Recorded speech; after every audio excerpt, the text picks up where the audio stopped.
Magandang araw po. May mga panahon sa buhay natin na parang tahimik ang Diyos. Nagpe-pray tayo pero walang sagot. Naghihintay tayo pero parang walang pagbabago. At minsan napapatanong po tayo, Lord, nandiyan ka pa ba?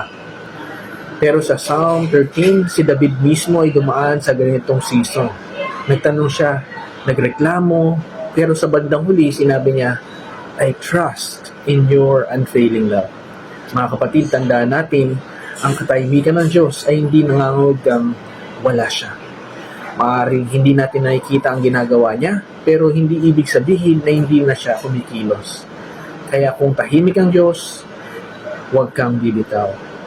Patuloy kang manalangin, patuloy kang magtiwala, patuloy kang kumapit sa kanyang salita. Dahil minsan ang faith ay hindi yung alam mo ang ginagawa niya.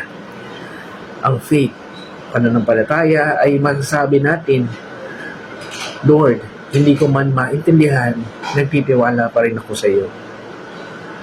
Manalangin po tayo. Panginoon, sa mga panahon na tahimik ka, tulungan mo po kaming patuloy na magtiwala. Kapag hindi namin nakikita ang inyong ginagawa, tulungan mo po kaming maniwala na ikaw ay patuloy na kumikilos. Turuan mo kaming manatiling tapat at kumapit sa iyo. Sa pangalan ni Jesus. Amen.